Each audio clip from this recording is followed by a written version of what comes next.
PM Modi ने remote दबाकर जेवर में नोएडा इंटरनेशनल एयरपोर्ट के पहले चरण और कार्गो टर्मिनल का लोकार्पण किया। क्षमता और लागत: पहले चरण को लगभग 11,000 करोड़ रुपए की लागत से 3,300 एकड़ में विकसित किया गया है।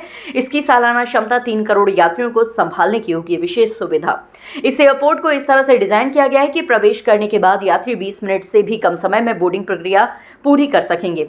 उड़ानों की शुरुआत: वीडियो के अनुसार इस एयरपोर्ट से विमानों का संचालन मई से शुरू होने की संभावना है।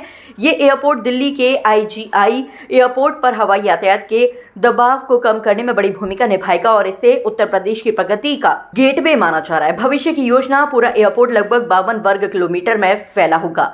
प्रधानमंत्री ने इस नए और आत्मनिर्भर भारत की उभरती हुई तस्वीर बताया है। ये प्रोजेक्ट उत्तर प्रदेश और दिल्ली एनसीआर के निवासियों के लिए एक बड़ी सौगात के रूप में देखा जा रहा है। प्रधानमंत्री नरेंद्र मोदी ने कहा, आप सोचिए, इस एयरपोर्ट को अटल बिहारी वाजपेयी की सरकार ने 2003 में फाइल में मंजूरी दे दी थी, लेकिन एयरपोर्ट नहीं बना। लेकिन केंद्र में कांग्रेस और यहां की पहली की सरकारों ने सालों तक इस एयरपोर्ट की नींव तक नहीं पड़ने दी। 2004 से 2014 तक ये एयरपोर्ट फाइलों में दबा रहा। अब हमारी सरकार बनी तो यूपी में सपा की सरकार थी। शुरू के 2-3 सालों में उन्होंने इस पर काम नहीं होने दिया, लेकिन जैसे ही यहां भाजपा एनडीए की सरकार बनी और दिल्ली में भाजपा एनडीए की सरकार बनी तो जेवर एयरपोर्ट की नींव भी पड़ी और निर्माण भी हुआ और अब ये शुरू भी हो गया है।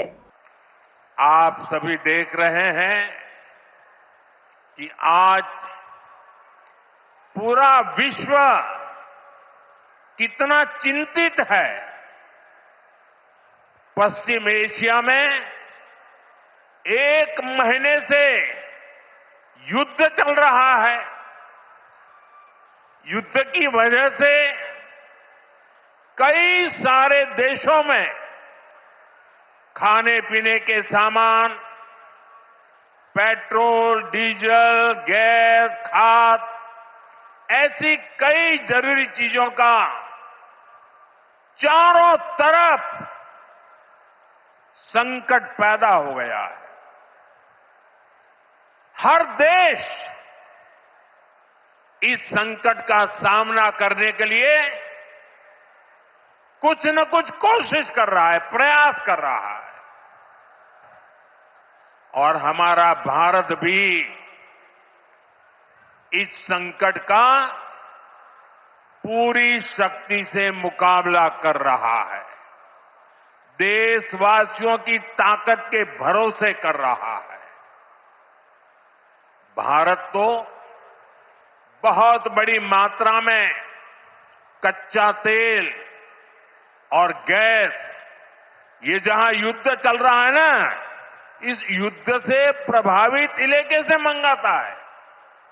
इसलिए सरकार हर वो कदम उठा रही है जिससे सामान्य परिवारों पर, हमारे किसान भाई बहनों पर इस संकट का बोझ न पड़े।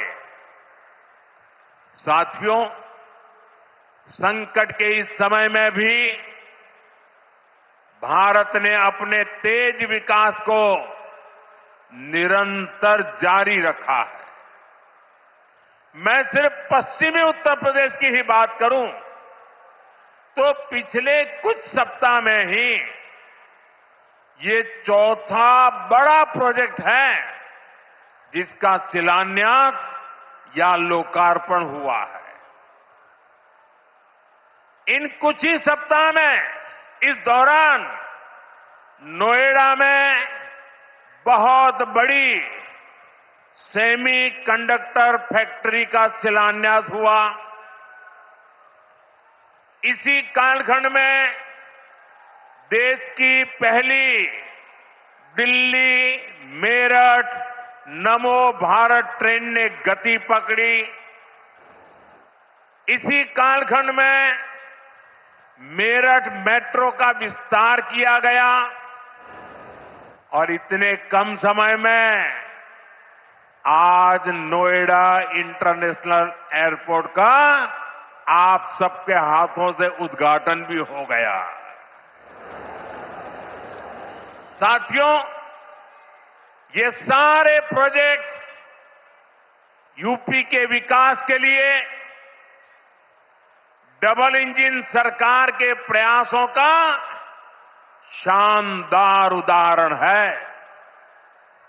सेमीकंडक्टर फैक्ट्री भारत को टेक्नोलॉजी में आत्मनिर्भर बना रही है। मेरठ मेट्रो और नमो भारत रेल तेज और स्मार्ट कनेक्टिविटी दे रही है और ये हमारा जेवर एयरपोर्ट पूरे उत्तर भारत को दुनिया से जोड़ रहा है। और आपने अभी वीडियो में देखा, ये ऐसा एयरपोर्ट बन रहा है, हर 2 मिनट में एक जहाज उड़ेगा, हर 2 मिनट में एक जहाज उड़ेगा।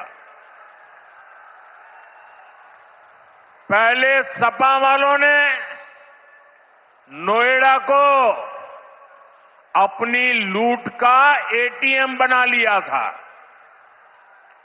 लेकिन आज भाजपा सरकार में वही नोएडा यूपी के विकास का सशक्त इंजन बन रहा है। साथियों, जेवर का ये एयरपोर्ट डबल इंजन सरकार की कार्य संस्कृति भी, इस कार्य संस्कृति का भी बहुत अच्छा उदाहरण है। अब आप सोचिए, इस एयरपोर्ट को अटल बिहारी वाजपेयी जी की सरकार ने 2003 में ही फाइल में मंजूरी दे दी थी। 2003 में आप में से बहुत होंगे जिसका जन्म नहीं हुआ होगा, बहुत वो लोग होंगे जो उस समय 25-30 साल के, 35 साल के हुए होंगे और आज रिटायर्ड की हो गए, लेकिन एयरपोर्ट नहीं बना। लेकिन केंद्र में कांग्रेस और यहां की पहले की सरकारों ने सालों तक इस एयरपोर्ट की नींव तक नहीं पड़ने दी। 2004 से 2014 तक ये एयरपोर्ट फाइलों में ही दबा रहा। जब हमारी सरकार बनी तो यूपी में सपा की सरकार थी। शुरू के 2-3 सालों में सपा वालों ने इस पर काम नहीं होने दिया, लेकिन जैसे ही यहां भाजपा एनडीए की सरकार बनी, दिल्ली में भाजपा एनडीए की सरकार बनी, तो जेवर एयरपोर्ट की नींव भी पड़ी, निर्माण भी हुआ और अब ये शुरू भी हो गया है।